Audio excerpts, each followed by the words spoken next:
बबलू हाथी सुबह सवेरे अकेले वन में टहलने के लिए निकला। वह अपने ही धुन में चला जा रहा था। लगता था उसके दिमाग में कोई उलझन है जिसे वह सुलझाने की कोशिश कर रहा था। सड़क पर आगे बढ़ते ही उसके सामने चीकू खरगोश भागा। बबलू का पैर उसके ऊपर पड़ने ही वाला था कि चीकू जोर से चिल्लाया। उसकी आवाज सुनकर बबलू ने अपना पैर पीछे खींच लिया। कहाँ खोए हो बबलू भाई? कहीं नहीं, बस कुछ ऐसे ही सोच रहा था। किस बारे में? तुम जानकर क्या करोगे? शायद मैं तुम्हारी कुछ मदद कर सकूं। तुम तो जानते हो आजकल वन में कितनी चोरियां हो रही हैं, पर चोर का कोई अता पता ही नहीं है। इस बात को लेकर वन के सारे प्राणी चिंतित थे। वे वहाँ खुद को सुरक्षित महसूस नहीं कर रहे थे। अरे चीकू भाई, हम मजबूर हैं। हम चोर को पकड़ ही नहीं पा रहे हैं। वह बहुत चालाक है और अपने काम को बड़ी कुशलता से अंजाम दे रहा है। कहीं कोई सबूत ही नहीं छोड़ रहा। हमारे राजा इस बात को लेकर बहुत चिंतित हैं। यही कारण है कि हम सब इस बारे में सोच रहे हैं। अब तुम मेरी इसमें क्या मदद कर सकते हो? मैं कुछ सोचता हूँ, हो सकता है मुझे कोई उपाय सूझ जाए। प्रयास करने में कोई हर्ज तो नहीं है। तुम ठीक कहते हो चीकू, लेकिन वन के गुप्तचर भी अभी तक इसका कोई हल नहीं निकाल सके। इतना कहकर वे चुप हो गए। बबलू की बातों ने चीकू को सोचने के लिए मजबूर कर दिया। चीकू को उदास देखकर बबलू बोला, तुम अपना मन छोटा मत करो। मुझे अच्छा लगा कि तुमने मेरी परेशानी को समझा। कभी मैं भी इस वन के लिए गुप्तचर का काम करता था। एक बार मेरी टांग टूट जाने से मेरे अंदर फुर्ती नहीं रही। तब से मैंने यह काम छोड़ दिया।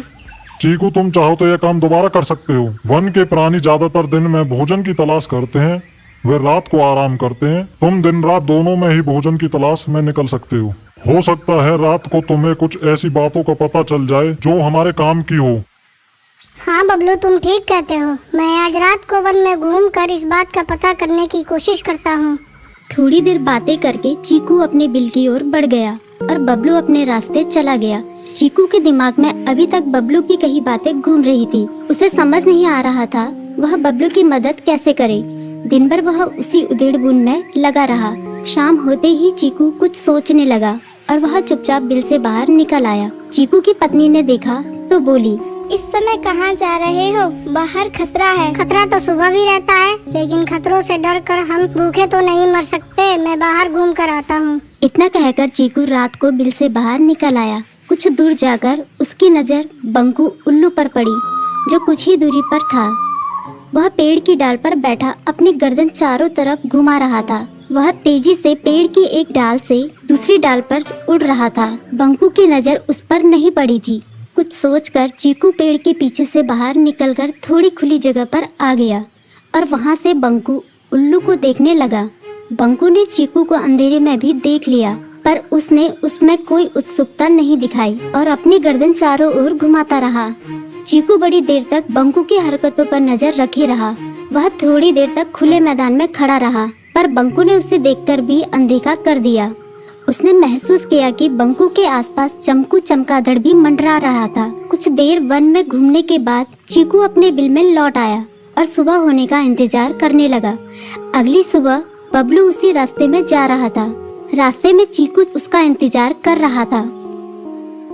आज बड़ी जल्दी आ गए बबलू। हाँ, आजकल मुझे चिंता की वजह से नींद नहीं आती। कोई नई खबर है क्या? यकीन से तो मैं नहीं कह सकता, पर मैं तुम्हें ऐसे प्राणी का नाम बता सकता हूँ जो शायद चोरों की मदद कर रहा है। कौन है वो? बंकू उल्लू। इतना कहकर चीकू ने रात की घटना उसे ज्यों की त्यों सुना दी। इसे सुनकर बबलू का माथा ठनका। बबलू की आंखें चौंधिया गई। तुम ठीक कह रहे हो। मुझे आज रात बंकू और चमकू पर नजर रखनी होगी। इतना कहकर वे दोनों अपने अपने रास्ते चले गए। बबलू रात को अपने साथियों के साथ बंकू पर नजर गड़ाए रहा। उसकी संदिग्ध गतिविधियों को देखकर बबलू ने उसे उसके साथियों चंकी और संकी लोमड़ के साथ पकड़ लिया। बबलू ने सख्ती से पूछताछ करनी शुरू कर दी। तुम इस समय बंकू चमकू के साथ क्या कर रहे हो? हम चारों दोस्त हैं, इसलिए साथ बैठकर बातें कर रहे हैं। चमगादड़ और उल्लू की दोस्ती तो समझ में आती है, पर लोमड़ के साथ दोस्ती कैसे हो सकती है? सख्ती से पूछने पर दोनों ने अपना जुर्म कबूल कर लिया और सभी चोरियों के बारे में बताया जो उन्होंने कुछ दिन पहले वन में की थी। बबलू ने उनके चोरी का सारा सामान भी बरामद कर लिया। बंकू और चमकू को अभी तक समझ में नहीं आ रहा था कि वो इतनी आसानी से कैसे पकड़ में आ गए।